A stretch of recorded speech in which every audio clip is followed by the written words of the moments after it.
Hello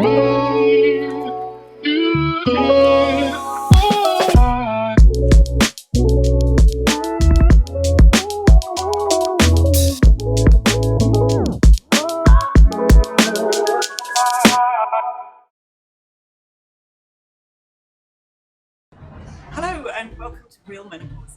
My guest today is Lisa Stockman, a stylist extraordinaire from Melbourne, and we've met up in person to do something a little bit different for this episode. So we're in Selfridges in London. We've been beautifully looked after so far, and here is Lisa. So I would love to introduce her and allow her to introduce herself.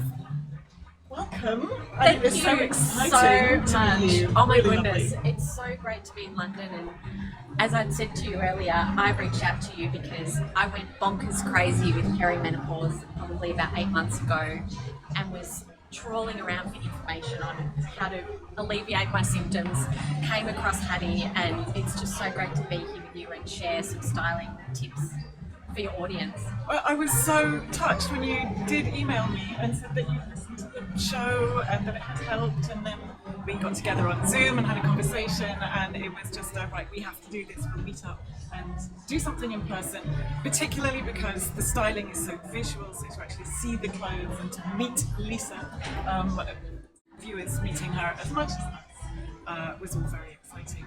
So how were your symptoms? So it started with night sweats, but then I just thought that maybe my room was too hot. But the biggest challenge for me was not being able to think clearly. So it was getting the messages from my brain out of my mouth, and it was really simple words. I almost felt like I had dementia, like I couldn't think really clearly, and I found it a real struggle. And then it was mood. So and I went to my GP, and she was really dismissive of my symptoms. She said, "Well, you're not menopausal, you still get your period, so you can't really go on HRT." And I thought, well, but that can't be the only answer. And then I found a GP who was really great, and she actually explained what was going on a lot better. I listened to your podcast, I've changed how I exercise, I take magnesium at night, I'm just doing things differently. And has it made a difference to you? Huge. And also I have 2 teenage boys, and I've told them about what's going on for me because I think it's really important that they understand this is a normal part of life. And so if I'm losing my mind, there is probably a reason for it. And and they just take it as normal, so as they should. Yes, absolutely. Yeah. And we're all working to normalise the conversation around female bodies and all the functions and everything that goes with it. So this happens almost every time I speak to someone. The words have dropped out of my head as well because I had a question. But I'll have to come back to it. So one question would be, how did you get, that was it, there we go. The confidence thing that we've spoken about a lot was a major symptom for me, and it still rears its ugly head, and I want to go and hide in the hole. But bringing confidence to women through the loathing, because it elevates your mood, it elevates everything about your day, it's how you perceive yourself, and then how you feel others perceive you as well sometimes. How did you get into that? Because it is such a gift to give somebody their confidence. How did you start styling? Well, I have this memory from when I was 9 that I would, anyone who would put up with me to go shopping with me, it wasn't actually to buy things for myself, but I had this love of scanning racks in stores and being able to pick things out for people. And I sort of never really thought that everybody couldn't do that. And then about 15 years ago in Melbourne, I opened a denim boutique. And we specialised in denim and basic tops, and I had clients who would ask me to come and sort out their wardrobes from that. When I sold that business, I went back into the corporate space in working for big retailers because I love fashion and retail. And then I realised 5 years ago that I was a really bad employee because all I thought about were the clients that I saw on weekends. And then I just thought, I have to give this a go full time. So, you only live once, and I just did. COVID hit 6 months later, so that was really challenging, and I had to go within myself and say, well, how do I want to live my life? What's my purpose? And my purpose is to help women feel amazing about themselves in their authentic selves. And I pinch myself every day that I get to do the job that I do, because the moment when I see someone in the fitting room put something on, and as their shoulders go back and they just feel confident, it gives me goosebumps now. Magic. So we are going to explore all of Lisa's talents, or as many as we can fit in, around selfridges. I do appreciate that the price point for some of these things is high, and we're here because it's an accessible space and it's fun and it's to fuel ideas. We are not suggesting for any moment that everybody has access. I don't.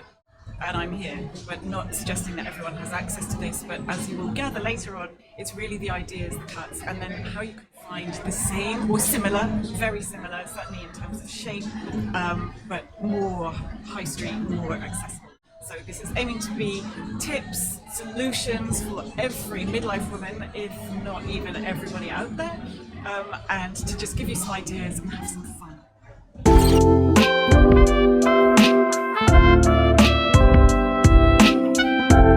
As we talked a little bit earlier about your clients who are midlife and what they're looking for from you, how do you go about giving them back their confidence?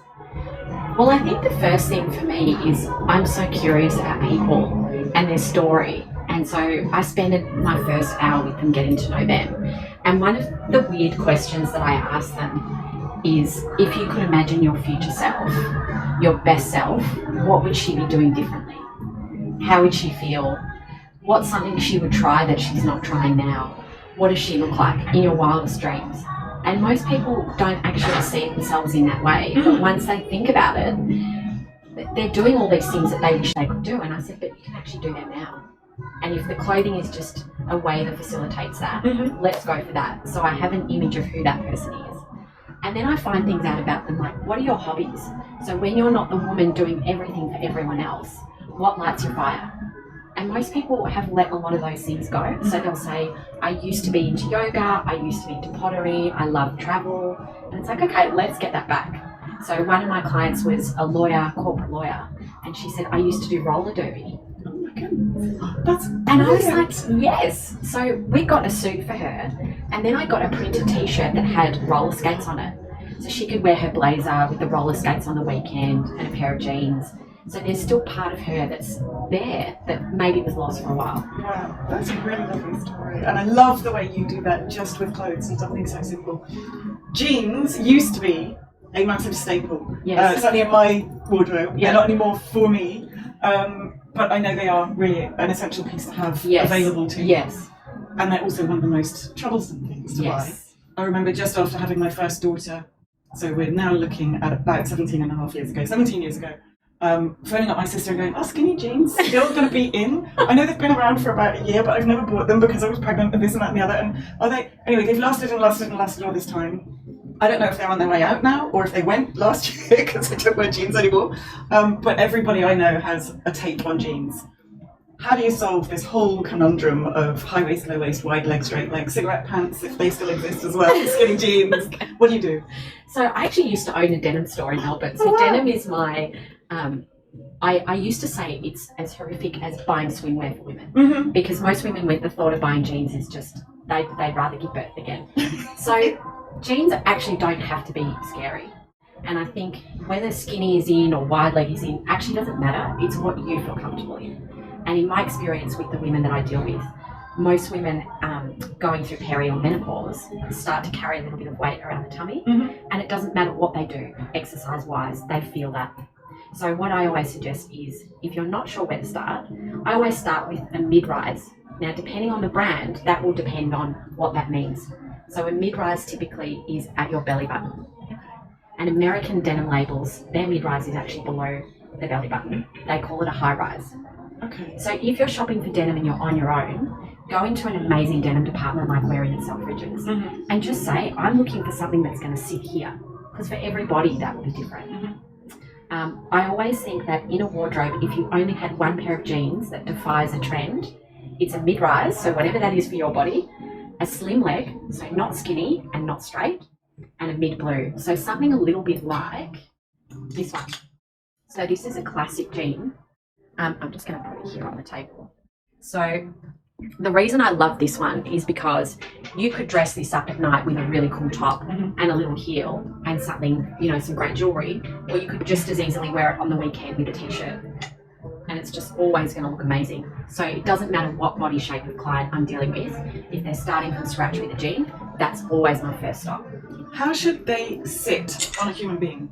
Because one of the things I find very difficult to translate is looking at that and going, well, that's a straight leg on the hanger. What happens when you put it over hips and thighs? Should it be dead straight hanging all the way down, or should there be a curve? How should it sit? Well, actually, where I start is with shoes, which sounds weird, but when I had my denim store, the first thing I would ask my customer is, what shoes will you be wearing with these jeans? And they would look at me like I was really weird. But if you're wearing, for example, a long boot that comes to the knee, you need to be able to tuck the jean in, so you would go for a skinny. Whereas if your normal footwear is a trainer or an ankle boot, then you want something that's not going to look so skinny, because you can end up looking a bit like a lollipop. Like, most women have bigger thighs, and then if it's too skinny, you just look exaggerated. So you want something that looks fairly straight. And when I say straight, it's from the knee down. Right. Okay. Yeah. So this is actually slim straight, this one. If it was a straighter leg, it would actually be straight from the hip rather than from the knee. Yeah. But at the moment, on trend is very much the wide leg, much more of a relaxed fit. But I find for a lot of women, particularly if they are bigger, sometimes they feel like this is really sloppy. So I would always start with that slim straight, mid blue as your go-to. And with a white t-shirt, can't fail. Or... Cannot fail, yeah. And another tip on jeans, which I find really helpful, is when you're looking at size, every denim has different composition. The stretchier it is, the more it's going to give. And denim always gives in the bottom and in the knees where you put pressure on. So when you're trying it on in the fitting room, you want to be able to stick 3 fingers into your waistband, and then that will be a good size. And then you want to do a little bit of a yoga move to see if you can actually breathe. Right. Yeah. Yeah. And then I've got so many tips, but something I find really aging on women is culottes. Do you call them culottes in the UK? Yes, I do. Yes. So almost like a skirt, but trousers divided. You can sometimes see that they're trousers, sometimes you can't. Yes. Yes, but the thing with a culotte is that they don't finish at the ankle bone. They finish almost about this much above the ankle bone. It's really aging. So if you're looking at wearing a wide leg trouser, you want it to hit the ground. If it's a slim leg trouser, you want it to hit your ankle. So when you're wearing shoes, yes, the length of the trouser is going to vary very much. I remember, again, I don't know if this still is a thing, but suit trousers for men, you used to, do you know what, I don't know if this has changed, but you used to have a break right at the top of the foot. Yes, that's over right. the shoe. It is still. Okay. Yeah. Translate that into trousers and jeans for women. With a heel, obviously, you're going to need a longer trouser. With a trainer or flip-flops or whatever makes you happy. A flat shoe, it will be shorter. Is there a clever trick as well to have the same jean for a heel and a sneaker? I always go back to that slim straight. And where you want it to finish is right on your ankle bone. So there's a little bit of a gap between your shoe and your ankle, but you want it to sit right on your ankle. And then that way you can wear any shoe. That's brilliant. Yeah, and so when you're in the fitting room, always try jeans on with your shoes on. Most people don't. They stand there in their bare feet, but you can't get the visual of how it's going to look. Then you get home and it doesn't work. So always wear the shoe. If you were going for a trouser that's a really long one, what you need to think about is, what's the tallest shoe that I usually wear? Okay. And then you wanted to work with that. I mean, I'm a big fan of the dragging on the ground. I know it does no good for the fabric, and if it's muddy or raining, then you soak up all the water into your trousers, but I love that. Does it matter with different shoes, or it just run with it? I think run with it. I think when you have a gorgeous trouser like this, the key is actually the fit around the waist. Okay. Because if it's nice and tailored around the waist, it's just going to look fabulous. So that's what I would look for first. And then you still have the option of a stiletto or flat. Or a trainer. Like, trainers are just everywhere and acceptable in so many facets of life, which is awesome. And just on the trouser, I find a lot of women don't feel comfortable in jeans. And if that's the case, a trouser just elevates your look. So for example, if I had this trouser with a white t-shirt, like, that would look so gorgeous. I love that, yeah. But then I could just as easily go with more of a fun t-shirt like that. Yeah, love that too. And then one of the trends I love at the moment is the vest. You call it a waistcoat. We do, but it's okay. We understand vest as well. But yes, Waistcoat. they're different things. Yeah. Waistcoat in the UK, vest in the US and Australia, Yes. and everywhere else has their own vocabulary. vocabulary. So these are really sexy. So a lot of women say to me, "What top can I wear going out at night?" I mean, this done up with a great bra, and then your matching pant, and then you throw in like a little cute little bag. You're good to go at night. But then if it was daytime, I love putting like a really fun t-shirt like this one again.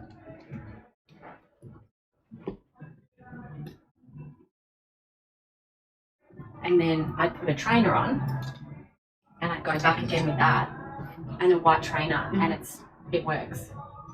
Really gorgeous and fun and comfortable because I'm going to go from personal experience again. I don't like being uncomfortable. I don't like feeling trussed up, even if it's a special occasion. Yeah. I still want to be able to breathe. Yes. And my daughter as well has told me behind the camera, you just look so much happier and more confident when you're comfortable, no matter what it is, rather than feeling a bit awkward. Yeah. I mean, you said to me earlier that you're not a big fan of jeans. Not anymore. So if you're my client, I'm not going to then say, Hattie, we're buying you 5 pairs of jeans because you go home and just be unhappy and it wouldn't feel like you. It has to feel like you, doesn't it? Yeah. So that's what you try and do with everyone. I have to say one of the things I adore about London is people's expression of their authentic style. It's just so cool. I think most major cities have that. I see it a lot here. I see it a lot in New York. Yeah. I mean, they're the immediate sort of standout. People just wear what makes them happy, what they enjoy, with complete self-expression. Yeah. And the freedom for that is, I mean, we should have more of that as midlife women rather than being told what to wear. Yes. And so one of the things I love so much is seeing a woman walking with, can I swear on this? Oh, yes, it's all everything goes. My sister who had to have an early hysterectomy, so she went through menopause very quickly. She said one thing her oncologist told her was tits out, shoulders back. Okay. Always tits out, shoulders back. And I noticed yesterday when I was walking around London, women of all ages were walking tits out, shoulders back. And with this confidence, walking down Oxford Street in whatever they were wearing. And I just thought, that is it. That's all you need. Yeah. Comfort and confidence. And you're done. Yeah. Whatever that looks like for you. I do love that. We'll be watching The Marvellous Mrs. Maisel and its final season as well. And before she goes on stage, she and her manager say tits up, and they go on. And I just love that. So it kind of encompasses the same thing. And I know it means a different thing if you're going on stage. But the idea of being able to stand tall, I like that. And also you breathe. Yes. So when your shoulders are back and your tits are out, you just breathe. And often we forget to do that. Yeah. This would be amazing on you. I love the black. I'm very fond of black. But yeah, they're gorgeous. So there's so many really easy tips that you can, when you're trying to style yourself at home. One of the things I say to all my clients is always think in outfits. So if you're buying something, you want to think of at least 3 things that you can wear something with. So for example, if Hattie was going to buy this gorgeous blazer, within the blazer you've got black, silver, white and blue. So automatically, if I love this blazer, I'd be thinking, okay, I can wear it with jeans, I can wear it with jeans for sure. I can wear it with black pants, white pants, I can wear it over a dress. So envisage what you have at home, and if you can think of 3 things that you can wear it with automatically, it's a go. So that's my first tip there. Then I would always say, a lot of women feel like they need to look slimmer, or they'll say, I need to lose a few kilos before I do anything. But actually there's a few styling tips that you can do at home that will make you look that way without having to torture yourself. And one of them is to wear all one colour underneath a different colour, because your eye is drawn up. So Hattie is, tall and slim, but for someone even my size, when I'm not tall at all, is if I wear all one colour and then a different colour over the top, draws the eye up and looks great. The other thing I would say is that your eyes go where the lines go. So one of the great things about these trousers is, see how you've got the darts here? It automatically draws the eye up. That is so clever.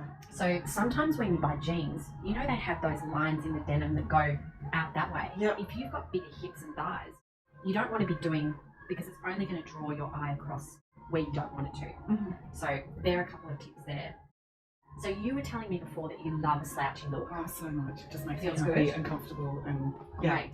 And I love a large amount of fabric just because it feels luxurious. Yes. So I love these not just because they are really wide, but also because of the actual fabric and Yes. the texture and the sheen to them as well. And the great length thing, obviously yeah. is great if I had heels on. Or if you other had a shoes. trainer Yeah. or your slides. Mhm. But the great thing about this is I would look at a pant like that and say, okay, it's worth the investment because of that sheen. I could wear this out at night, but then I could pair it back with a trainer and be really casual with it. So that to me is a good buy, and a black pant is an essential.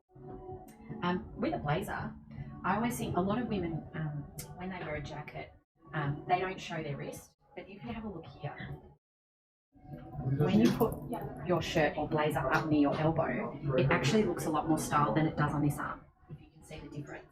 The other thing I love about doing this is you see a bit more of the person's personality. So for example, with Hattie, she's got pieces of her life here, which are part of who she is, and her artwork.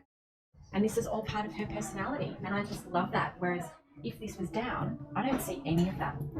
And she looks less styled. There's something that feels much more put together about this side as well. Yeah. It feels more. I don't know if it's more personal or more. Do you know what it is too? It's you're actually approachable. So you know the expression, let's roll our sleeves up and get to work. That's exactly what it is. Right. So when you've got your sleeves down like that, you look far less approachable. As soon as you've got your sleeves rolled up above your elbow, you look like this kind of, I'm ready to go and I'm here and I'm open to you. So that's another way you can wear blazers to feel more approachable. It really feels like it. I have a black blazer that I love that has this kind of sewn into it so that it is more like that. And I prefer the blazer, probably for the reasons that you've just said, than the ones that hang. And it kind of gives it more shape even. Yeah. Is there a trick, if you didn't want to turn them up, although I love this idea, this is my new favourite thing, to pulling it up and then keeping it Yes.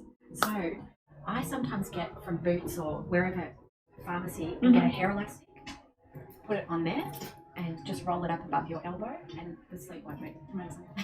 That is also my second favourite trick now. But I often, this blazer doesn't have it, but I will often, if I'm buying a blazer for a client and it's their first blazer, I will often look for buttons that I can undo, because that allows for different styling options with the sleeve.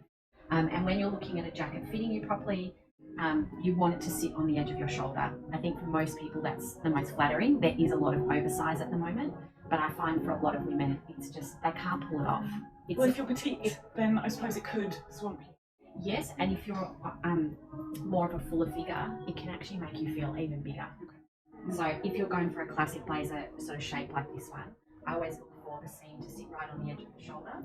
And if you just turn around for me, here I'm looking so that I can move my arms. Because if I can't move my arms forward, if I can't do that, it's going to be too uncomfortable. Oh, and can we just go over this one thing? This is so usually with a blazer at the back or a coat, there's usually a stitch here. Can you see that stitch there?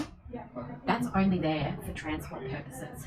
So often I'll see people walking down the street with this amazing coat and they haven't unpicked that stitch, and that's for the movement of the fabric. Or they'll keep that, the tag on the sleeve that says like made in Italy. You don't keep that. It's good to know. Little details. Yeah. And presumably they stitch these up. Yes. Usually those are stitched up in a coat. Faux packet. Sometimes it's a faux one. Yeah, you can put things in, but not not too many. Yeah. Because I like to keep, I only buy things that I really love, and so I want to keep it. Keep the line. Yeah. If you pack it out with stuff, it ruins the line. Yeah. But this outfit, imagine if we put instead, like if we put a white t-shirt under this, it would look completely different. I love this. This is English. Yeah. Yes. Obsessed with me and M. I love this English like. You have such beautiful clothes. Yeah. Okay. A button-down shirt is always going to make you look elevated with a collar. And also, how we were talking before about how V-neck is universally slimming. Well, it does that automatically. But you can style a shirt in so many ways. So remember we talked about the sleeve thing. I love this long cuff on this. So we want to be able to see the wrist. If it's a cold day, you just follow the line of the seam and you just do that. It's very simple. But then I could roll it up like I've done with my shirt and have it sitting higher. So it's easy. If Hattie was wearing, you call a vest a singlet, don't you? Yes. No, we don't. What do you call a singlet? Like a tank? A vest top? A vest top, a tank. Yeah. A singlet is more. I thought that was an Aussie word. It might be. We need subtitles. Yeah. If you had a white, for example, a white singlet, tank, whatever you call it, underneath, you could wear this open like a jacket. So if it's a really hot day or you get really hot, instead of wearing a blazer, you can wear it open like a jacket. And then it's all about tucking it in. So you can leave it out and oversized. All right, so let's do your flyout. The basics of getting dressed. All right, so see how. So this, I just have to move this sleeve. It's really bugging me. Awesome. All right. So at the moment we've got this shirt tucked in all the way. So you call that a full tuck. Okay. A lot of women, if they've got a bit of a tummy, they feel like it's going to draw attention to their tummy, but it actually makes your legs longer. But if you don't like a full tuck, you can do what's called a French tuck, which is where you undo just the back. And this also gives it a much more relaxed look. So as you can see, like from the side even, it just gives more of a drape in the back of the fabric, which I really love. So that looks really cute. Then you can do a quarter tuck. So sorry, I'm just undressing you guys. So then you just undo a button and you tuck in one side only, which is a bit tricky with a low rise pant, but you can just untuck one side. So Hattie's actually an unusual example in the sense that you like wearing things oversized and slouchy. And because of your frame, you can do that with ease. For a lot of women, what they do is they'll buy a top and they'll have it cover where they put on weight. For most women, that's hips and bottom. So I think we should talk about dressing in thirds, Yes. which doesn't apply for you because... Well, because we all carry our body fat in different areas, Yes. I carry mine on my abs and my thighs. So when I do gain weight, that's where it goes. I know some women also, their bust grows really quite substantially with menopause, all down to hormonal reasons. They might not, or maybe they don't even gain weight, but it's just their boobs grow. I envy those people, but I understand that it is not always fun. No. Tricks for tips for different areas. So you know when you put an outfit on and something's not right, so you look in the mirror and you think, don't know what it is, usually it's proportion. You're right. So for most women, they carry their weight either around their belly or around their hips and bottom. And there's a design principle, think of the Eiffel Tower, it's designed in thirds. So most women dress in halves, so I can demonstrate with what I'm wearing today. So I've got some wool pants on and a shirt. So at the moment, I've divided my outfit from my chin to my toes in thirds. So my shirt is 1/3 and my legs are 2/3. So I'm dressing. But what a lot of women do, because they feel like they've got a big tummy or bottom, they do this. And they dress in half. So this is half and my legs are half. Now I know this isn't, I haven't ironed my shirt, but most women think they're just hiding what they've got to cover up, but actually it just draws more attention to their body. So interesting. I've never even thought of thirds before. So even if, let's say I had a really big tummy and I didn't want to tuck in, I can just tuck in a little bit on the side and I still get the 2/3 with one leg. And it gives beautiful proportion and shape, and it takes you in at the waist, and your eye is all drawn upwards again. Yes. And so I think that the one thing, a slogan I would remember is, like I said earlier, the eyes go where the lines go. So if your top is finishing here, and that's the widest part of your body, all you're doing is making it wider. And that goes for any shape. So if, for example, you've got bigger arms, and your arms, the widest part is here, never buy a top that finishes there, because it's just going to look wider.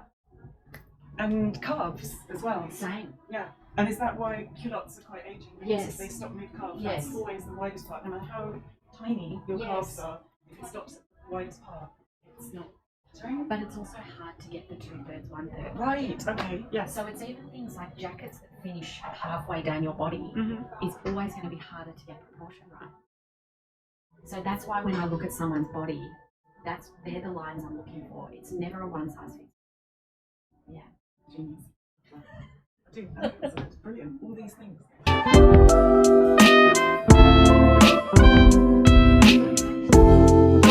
If you struggle wearing heels, block heels, which are really on trend, they have been for a while and they will continue to be, that is a really stable and will enable you to walk. So that's a good heel option. And also a square toe, if you can't wear a point, will also be a good option for you for something like the office. And you can wear these with jeans or pants or skirts and dresses. So it's quite, a versatile option. So when you're choosing shoes, the shape of the toe of the shoe makes a big difference to how elongated your body looks. So for example, when you wear a pointed shoe like this one, it actually creates the lines actually go up your body and you look more elongated.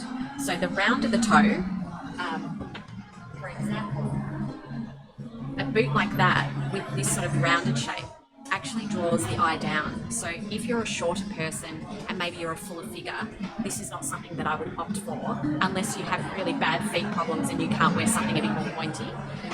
The other thing is when you're choosing a boot, the height of the boot really makes a difference. So if it's finishing on the widest part of your leg, like this is actually a really tricky length of boot to fit because you can't wear jeans on top of it because then your legs will look really short.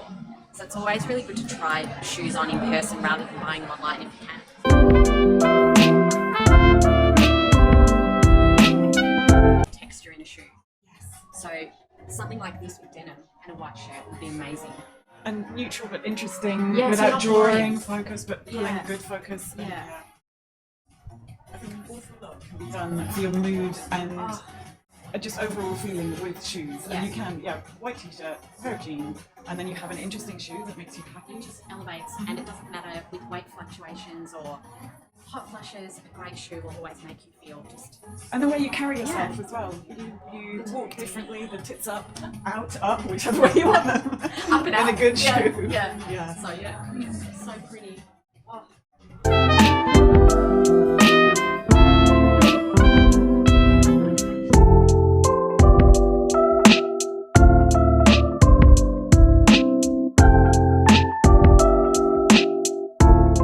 Lisa, final question. Where can people find you?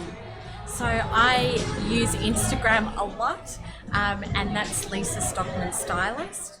I try and put on as many tips and little videos as I can to help you. I think style should be accessible to everybody. And also my website, lisastockman.com.au. I'm on Facebook, not so much, LinkedIn, or email. Reach out. I'd love to hear from you. I will leave all the details in the show notes.